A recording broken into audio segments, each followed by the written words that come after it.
Good morning, everyone. In these presentations, I aim to re-examine the history of squatter resettlement in Hong Kong. My study is inspired by many scholars, most notably Alan Smart, who referred to the second May fire as a myth, to emphasize that this commonly accepted narrative surrounding the events oversimplifies the origins and solutions of Hong Kong's squatter problem. Smart's analysis motivated me to uncover the lesser-known history of squatter resettlement before the second May fire. My objective is to highlight that direct government construction of housing was not the sole method of squatter resettlement in Hong Kong. In fact, the government initiated its first resettlement program in 1948, 5 years before the second May fire, adopting a sites and services approach. This involved relocating squatters to designated resettlement areas and providing only basic municipal services such as water and electricity. In this area, squatters could build simple cottages and huts at their own expense. This presentation explores how cottage resettlement emerged as a primary strategy during a period when the government adhered to a policy that no public funds would be spent on housing squatters, who basically occupy Crown land illegally. My second objective is to recognize the significance of informal settlements in Hong Kong's urban and spatial history. Contrary to the city's cosmopolitan image, Hong Kong has a long tradition of informal settlement and self-built homes. For many years after the Second World War, the urban area of Hong Kong and Kowloon were dominated not by concrete skyscraper, but by vernacular urban villages comprising various wooden huts and temporary structures. The resettlement cottages were among the most numerous self-built homes in Hong Kong's history, yet their development has not been systematically studied. Faced with a sharp increase in squatter numbers after the Second World War, the Hong Kong government initially focused on removing shanty structure, especially those posing hygienic and fire risks. In mid-1947, they launched the pilot project to relocate 27 squatter families from Wan Chai to an empty valley in North Pond, making the first recorded squatter resettlement in Hong Kong.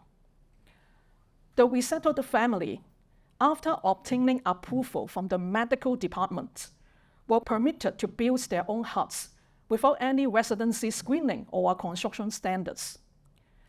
Consequently, huts of various sizes were scattered throughout the valley.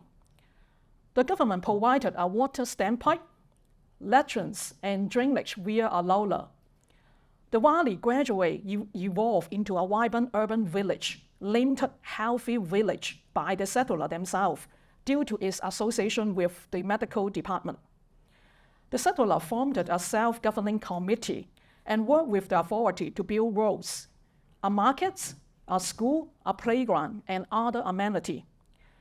The urban council chair acknowledged Healthy Village as a success, noting the residents' cooperation with the government staff.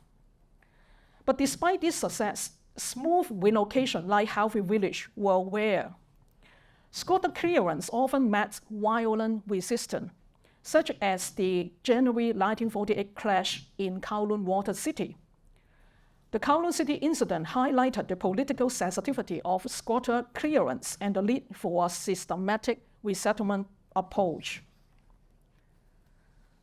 A few months after the Kowloon City incident, an interdepartmental committee led by the Urban Council was formed to address Hong Kong's squatter problem. By June 1948, the committee estimated 20,000 squatters on Hong Kong Island and 10,000 in Kowloon. They noted that forcible eviction without resettlement would be ineffective, as evictee would simply establish new squatter settlement elsewhere. Inspired by the Healthy Village initiative, the committee recommended designating 4 resettlement areas for deserving squatters to build small huts according to an approved plan and at their own expenses. A deserving squatter was defined as someone with at least 10 years of residence in Hong Kong, a useful occupation with a monthly salary, and also have children. This ensured that mainland refugees could arrive Hong Kong before 1938 were eligible. The Social Welfare Office estimate only 10% of the 30,000 squatters met this requirement. Most resettlement areas were on the urban fringe, often on steep hillsides, unsuitable for permanent development.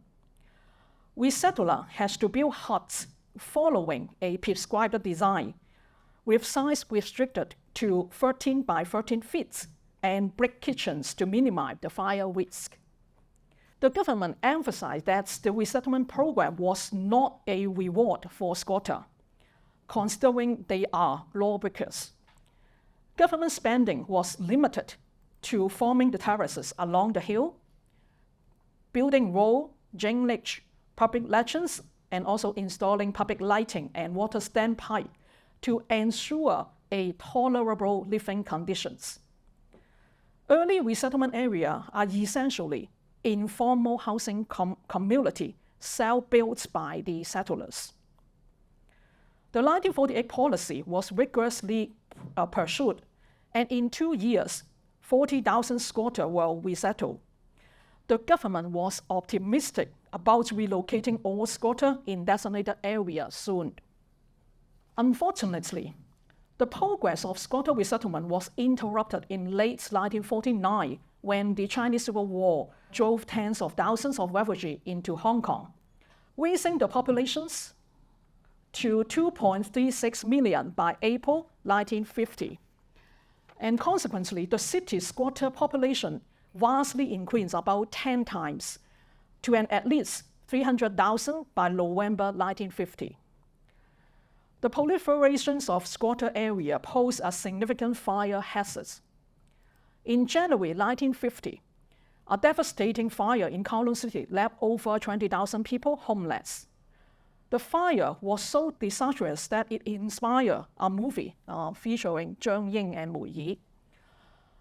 In response, leaders of local Chinese organizations such as Lok Sin Tong, Tonghua Group of Hospital, Chinese YMCA, and the Hong Kong Chinese Christian Council formed the Kowloon City Fire Relief and Rehabilitation Committee.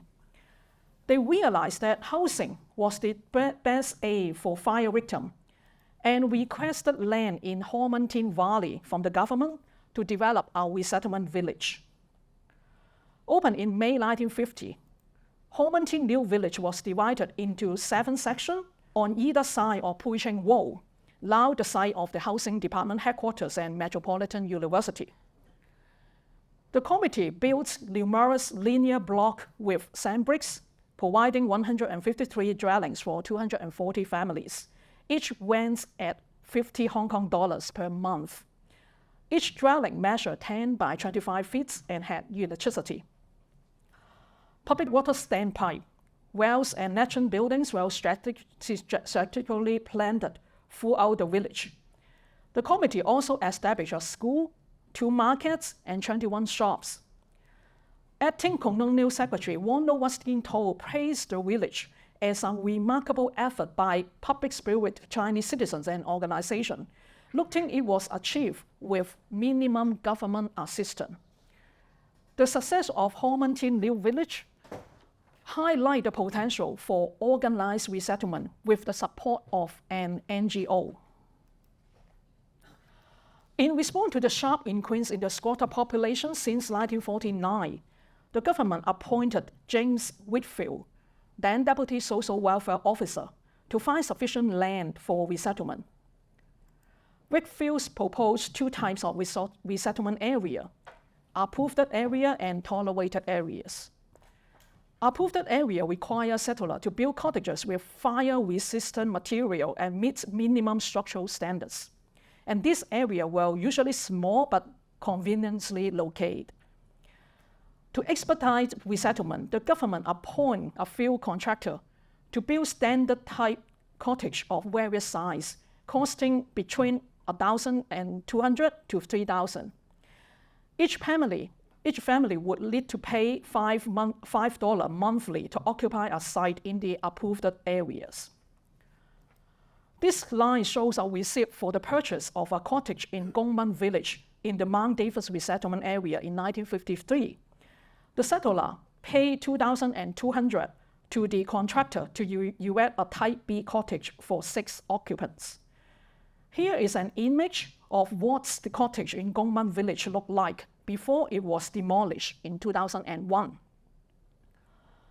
In contrast, tolerated areas were large and far from the city center, reserved for poorer squatters who could not afford cottages.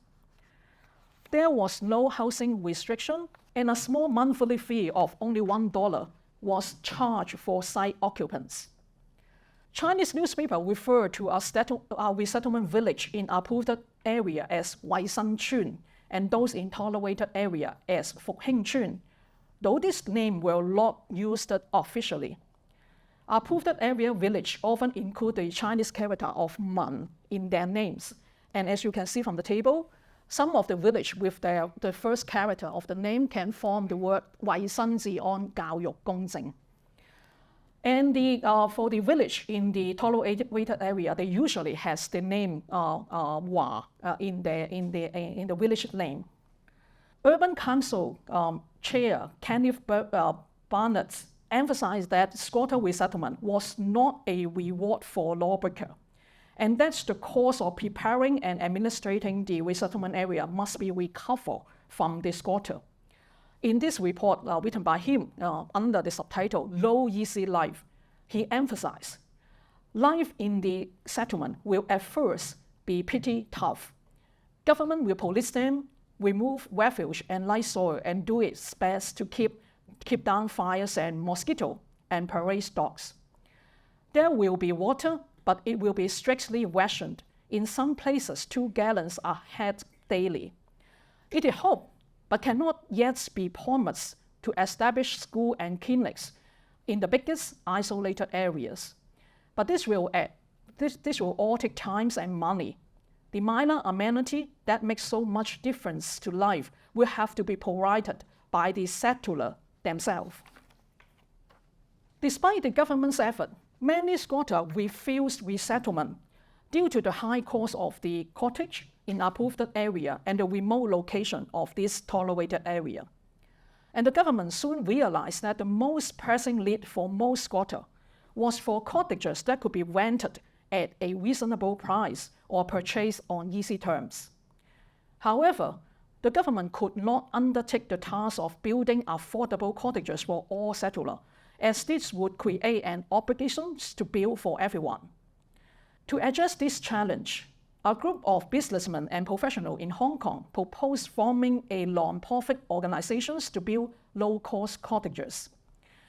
Established in May 1952, shortly after a fire destroyed 8,000 homes in Dai Hang Sai, the Hong Kong Settlers Housing Corporation received an interest-free government loan and raised additional funds through public debenture. The corporation's first project was Gongmen Village, built on the Tai Hang Sai fire site, offering cottages at either a lump sum of $1,475 or a monthly payment of $35 for 7 years. And this hire purchase method significantly reduced initial costs for settlers. The government found NGO involvement effective in accelerating resettlement and reducing costs. And since 1952, most available sites were entrusted to NGOs. By April 1959, resettlement area contained 9,200 stone and brick cottages with over 4,700 built by non-governmental agencies. For example, in Humanities and Kings Park, the largest cottage resettlement areas in Hong Kong, it comprised many cottage villages, and 4 of which were developed by NGOs. NGO-built cottages were also usually with higher quality than those constructed by the settler themselves. As you can see the comparison in this slide. And this table summarizes those NGO that has been involved in constructing cottage village, which include local organizations and also mainly religious organizations and churches. And these are some images of the cottage village built by the religious association, including the Methodist Mission, and also this big one in Tai Waping, built by the National Catholic Welfare Committee. Despite active construction by non-governmental agencies, resettlement progress lagged behind the Urban Council's expectation due to delay in water supply, access road, and squatter screening. And coordination among departments also caused significant delay. And as a result, only about 7,000 squatters were resettled in 1953, leaving an estimate 230,000 still awaiting resettlement. Following the Sakime fire in December 1953, the Emergency Resettlement Subcommittee recommended that the government to change its resettlement strategy by building multi-story housing block with public money to resettle fire victims and squatters on a large scale. A debate arose over whether the government should continue developing cottage resettlement area. Officials estimate that only a small number of squatters remain on Hong Kong Island who could be resettled in cottage area. In Kowloon, multi-story blocks were necessary due to the high number of squatters. In the New Territory, where land were cheaper, officials deemed it unjustifiable to use taxpayers' money to build multi-story blocks. And consequently, 4 new cottage areas were developed in the New Territory after 1954. By the 1960s, there were 17 cottage resettlements in Hong Kong, with the larger being Ho Man Tin and Kings Park, Old Town Cock, Chai Wan, and Venice Mill. The population of this area peaked at 87,000 in 1961, and highlighting their significant role in Hong Kong's housing strategy. Most cottage resettlement areas were on hillside, considerably periphery to the urban area, and unlikely to be needed for development soon. However, as the urban area expands, many resettlement areas become more centrally located, and their low density was seen as a wasteful use of limited urban land. Consequently, in 1958, the government began clearing some resettlement area for public works or for more intense development. For example, Gongman village in Dai Hang Sai was demolished for road widening and the construction of public housing. The government compensated the Hong Kong Settler Housing Corporation with land to develop Dai Hang Sai estate. In 1973, the government reformed the Hong Kong housing policy and announced a 10-year plan for public housing, making the official end of the squatter resettlement program. However, it was only in 1988 that the government launched a plan to clear the 7 remaining cottage resettlement area. And this clearance continued until 2001. And you can see some of the area has been demolished for new development, but others, especially those on steep slope, was left vacant since then. During the period between 1948 and 1943, the site and service approach was the primary resettlement strategy, as it required only minimum government assistance. The second point is that the contribution of NGO in squatter resettlement is very significant. In fact, the NGO was one of the major, or if not the only major, welfare housing provider before 1954. And lastly is that there were actually a multiple strategy in squatter resettlement, as you can see from this slide. The multi-story resettlement block and the cottage villages are actually implemented concurrently for a very long period of time. Thank you.